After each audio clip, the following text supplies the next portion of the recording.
Guys, the desk is back. This ultra important bit of how to Tomo 101 lore came back for cameo. That isn't a Q and a hold in a fucking moment. Why are we on a ROBLOX BASEPLATE? I thought that we were supposed to have a funny. Oh yeah, don't worry about that. It's just that, well, we're doing a bit of a different thing right now. Just a guide for people. A fucking guide, okay?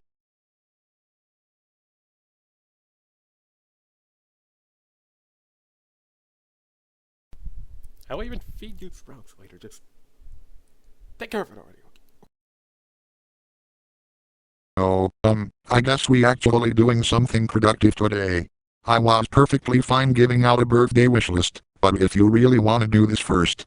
Hello fellow Yomi worshippers, and, well, everyone else, to the channel that forgot they were supposed to be doing informative stuff. Since I'm sure that I'm probably going to be doing the algorithm typing again, you have no idea who I am or even what my credentials are for even talking about neat and fast ROBLOX game development.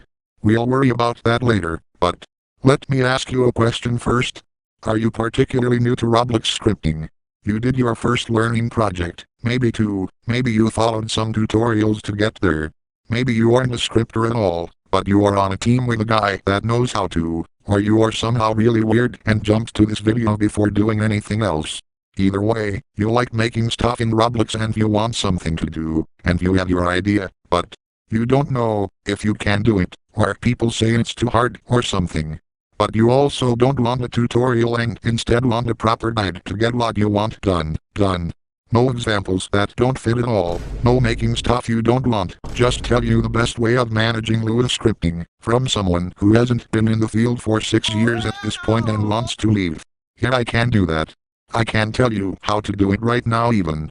Just separate it into small, manageable chunks that work seamlessly with each other. I know, smartest answer, but you might find this a pretty funny and unique way of approaching your game, and it'll certainly help organize those Trello boards you'll want to make. I'm not trying to teach you how to get the bag, that's on you to make a good game. I think the guy will come back soon to help with certain points, because sometimes you do need a human, but most of the time, you got me to listen to. But who are you getting this from? Well, the channel you're watching right now is responsible for the Anime Battle Simulator series, created a Discord card game named Wave of Fighters E, complete with a bunch of intricate battle systems, and also a very good enjoyer of excellent games. I also made a lot of blunders, so what we are going to dive into today is from personal experience. Believe me, you want to work up to your scope, not immediately start with it. Wait, I don't think part of the audience knows what a scope is. You mind filling in the definition for them? Absolutely gladly, Sprouts House Sam. Well, a scope happens to be, just the overall reach of your project. It's just, something unbelievably simple like that. You know it, how far-reaching it is. It's really simple. It's just you go and do stuff and like. Yeah, you go and like mention it and shit. I don't think I could really explain much more than that, but I think you understand. Please, I hope you do. I hope. God damn editor for making this part too long. So like a scope of a sniper? Are you going to look in the scope? Do you get it now? Great.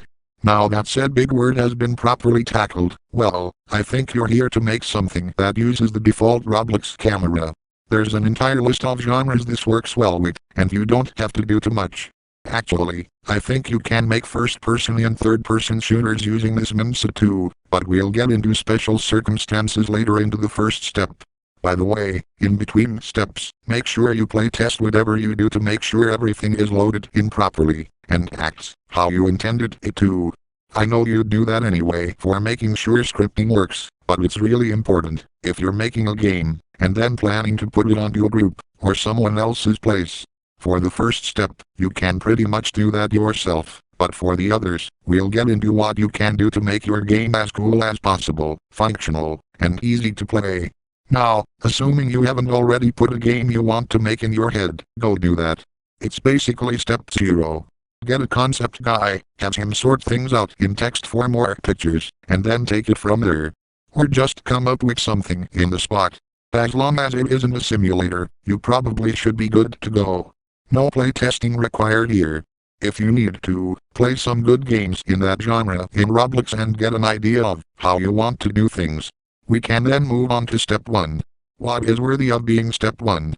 Well, it's something that either will seem like busy work, or you are just really happy that we're starting off simple. Declare and set all your variables and triggers. Now, in this particular step, just take a note of every variable you think you'd need in the player at all times. Like, not specific stats or anything, just the ones you need to make a prototype of your idea.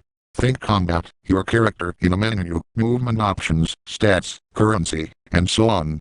None of this stuff needs to save just yet, because nothing changes things just yet, so, if you don't want to, don't do it. I find that the best way to let yourself know if a variable is on you is if it prints a message. It can be whatever you want, just if the message prints and the variable is created for you, it's a success. All more prepared workhorses will want to have a remote event that calls to save stuff you think should be saved. And that is the sign that you just like preparing ahead. By the way, that's really good to do when making a game. Good work on that, if you already have that in mind. You can pause the video and return later, if you are having trouble. It'll always be here, for you. It might take you 3 hours, 10 hours, maybe a whole day or a week, but what matters is that you did it. After which, the next step is way more eventful. That being, movement options. Why this here and not later? Truthfully, it's more to see how a player will move, how responsive it is, and also for later. Any movement option you have a variable or trigger for, you can script that now. Don't go too hard in the animations, oh, they're placeholders for now, and we can refine things later. I have no idea what your movement options are, or how you want to make them, because I can't read your mind, so make sure everything works first, including your run button. Every good game has a run button. I'll let the random voice telling me what to do take over for how you playtest stuff like this. Oh, how to playtest them. Yeah, basically, you got friends? You can bring your friends. You can go bring random people you're on the Discord server. You could go and bring, say, just that one guy you just absolutely hate and want to go beat the crap out of him. You can always just go do whatever, honestly. It all works perfectly fine as long as there are people playing your test copy of the game, and you can go and just, find the changes to it. Unbelievably simple. You just gotta go and spend that time, go and play the game, right? And you'll make it better. You'll make the game better. And you and your team, if you have a team, that is, you can totally do that. It's really simple. It's unbelievably simple. Okay, can we just cut to the other part now? Now then, step 3. If having a glorified parkour session gave you joy, then this certainly will be loads of fun for you. Make the basic combat options, like your M1s, your punches, your kicks, your shooting gun, the really small projectile you throw at your opponent as a basic attack in your magic game, pretty much anything you want. Of course, you probably already did this, if you love being extra prepared, if you're making a first-person shooter or third-person shooter, because, who doesn't like firing their projectiles? You should focus on the practicality of this stuff. Does it hit properly? Are the hit sparks satisfying enough? Blood? Extra effects? Does it feel good to use? Those are questions you should be asking yourself. If it seems brainless when fighting a constantly respawning dummy, it probably is brainless. I mean, being simple isn't a bad thing at all, but if your combat system is quite literally spamming M1 and there's not even any knockback, maybe you should add knockback, or a damage reducer, or anything that encourages doing literally anything else. That is the last time I will backseat you in that front, but otherwise, make it feel good, for you in particular. Then, test it out against your friends, your fans, random people on Roblox, anyone. If they like it or love it, you can move on to the next step, but if not, just listen to their feedback and tweak it a bit more. Also, take a note, if this is going to be a character class, a specific gun, a character, and so on, so step 4 doesn't come out of the blue for you. Best to focus on one thing at a time, right? Unless you want to make an item asylum like, then do please go right ahead with making a ridiculous amount of items. This is around the point where you know that, even if the skills or special attack options suck, that your project will likely be a front page game. The animations won't look the best, and you got nothing but a BASEPLATE, a dummy, and a bunch of scripts, but trust me, when I say this. The central gameplay loop will define the game, so it is super good that we are honing in on it now. If it feels anything less than okay to you, or you get a feeling that this won't be at least a 10 concurrent player game, it's okay to back out now. It's probably only been 2 or 3 weeks, or even just days, if you're super fast or your idea is simple, and you didn't lose too much time. It's been a nice experiment, and if you want to keep going and refine it or not, that's up to you. So, it's not a step or anything, but if you got to this point, you need to have your mind made. Also probably your team too, if you aren't doing this alone. Keep the guys who want to stay, kick out the guys who are dooming about the project. Because dooming and negativity are for weak-minded, dumbass people that don't know how to take their time and slowly build up. Now, step 4. You got your class in your head, and you got the basics, whether it's grenades, reloading, and your movement controls, or you're looking to make a battlegrounds type game, or that one RPG role you have in mind. In other words, we are getting ready to make skills and perks.